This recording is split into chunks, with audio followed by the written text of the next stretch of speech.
GZS, Zbornica poslovno-storitvenih dejavnosti in EFI Slovenija sta na Gospodarski zbornici Slovenije organizirali pogovor s nekaterimi najuspešnejšimi slovenskimi podjetniki ter strokovnjaki z področja trženja, poslovne organizacije in kadrov, ki so ga poimenovali Nove uspešne zgodbe, novi marketing, novi pristopi. Predstavila so jih podjetja Paradise, Luma Righe in Riko. Kristjan Magdič iz podjetja Paradise je pojasnil, kako se je rodila blagovna znamka Lušt in kako so z njo uspešno pritegnili končne kupce ter s tem prepričali tudi trgovce, da so njihove paradižnike uvrstili na prodajne police. Kaj je naša korist? Za primerno ceno, boljši okus in večja varnost, kontrola, kvaliteta, vrednote so čisto okolje, veselja do dela. To so vse neke stvari, ki smo dejansko tudi želimo skozi komunikacijo vgrajevati v naš brand, tako interno do zaposlenih, kot tudi eksterno do ostalih javnosti.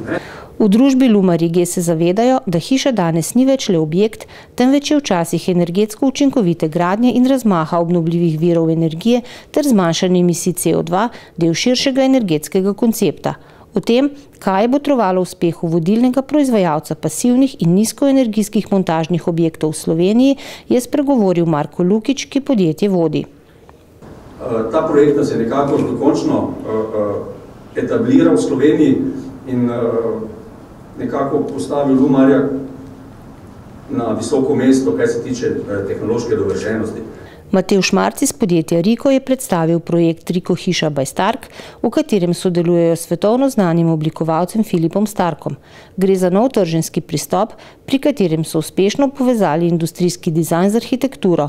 Prikazali so, kako so se v Riku lotili tega projekta, kako ga bodo tržili in katerim vrednotam bodo sledili. V bistvu cel projekt je zasnovan na osnovi sodelovanja dveh enakovrednih partnerjev, Filipa Starka, kot verjetno najboljšega ali najbolj poznavnega svetovnega oblikovalca, in pa podjetju Riko, ki proizvaja in trži hiše. Na dogodku sta sodelovala tudi dva predstavnika obetajočih mladih start-up projektov.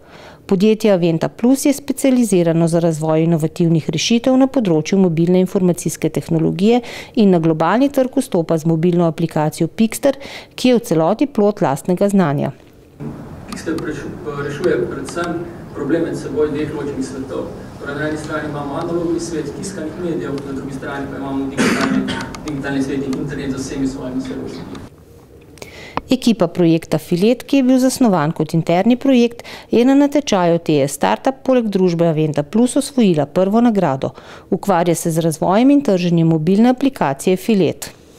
Gre za mobilno aplikacijo, ki zagotavlja povsem preprost, zaseben in varen prenos podatkov, torej predvsem fotografij z vaših mobilnih telefonov na računalnike. Za vse predstavljene uspešne zgodbe je značilno, da so se podjetniki z drugačno miselnostjo in inovativnostjo v poslovanju prebili med najbolj uspešne. In kaj je tisto, kar odlikuje predstavljene nove pristope? Doktorica Amadeja Dobovišek, direktorica svetovalnega podjetja Publiuna, strokovnjakinja za strateški marketing. Ja, slišali smo pravzaprav 5 čudovitih zgodb produktivnih proizvodnih podjetij. Znano je, da je mnogo proizvodnih podjetij v krizi, predvsem zaradi tega, ker je ne le v recesiji, ampak že prej v procesu saturacije, zasičenosti trgov, izredno lahko kopirati tudi kompleksne izdelke. Zaradi tega se tudi proizvodna podjetja vse bolj zatekajo k storitvenim strategijam, k logiki, ki v bistvu potegne za sabo oziroma nadgradi njihove izdelke z storitvami, ker je to veliko bolj dobičkonosno. In videli smo pravzaprav, ali pa, to moram reči, se pravi, to je ena pot, ali pa, da se usmerijo na izrazito inovativno pot in da svoje izdelke naredijo takšne, po katerih bo trg zares hrepenel, katere bo trg sprejel kot nekaj posebnega, ki si jih bo enostavno želel imeti. In mislim, da so danes vsa ta podjetja pokazala predvsem to drugo plat in da se imamo pravzaprav resnično časa veseliti, ker kažejo, da so zares na dobri poti. Magistra Karmen Gorišek, prokuristka svetovalnega podjetja Ratio Razvoj, strokovnjakinja za strateško upravljanje s človeškimi viri in voditeljstvo. V ozadju tega njihovega uspeha sem vsaj jaz glede na moje usmeritve videla zelo veliko moč ljudi. Vsa ta podjetja jim je skupno, da so zelo odprta, zelo inovativna, imajo ljudi, ki so sposobni videti priložnosti v okolju, preden se te resnično pojavijo, odreagirati na to in zelo hitro spraviti zadeve v življenje. Pomeni, da ljudje, ki imajo ne samo znanje, ampak so tudi zelo motivirani in tisti naboj v sebi, neko željo, ki se prenaša od podjetnika na ostale, to se mi zdi, da je ključ uspeha. Da to neutipljivo premoženje v teh podjetjih je izjemno, izjemno veliko. Borut Potočnik, direktor svetovalnega podjetja BPMC, strokovnjak za področje strategij in izvedbenih procesov. Prva stvar, ki moram povedati, zelo pozitivna je to, da se taki dogodki so, da lahko gledamo dobre primere, ki so prehodili ali pa hodijo na poti od ideje do končne realizacije, da se lahko eni zgledujejo po drugih.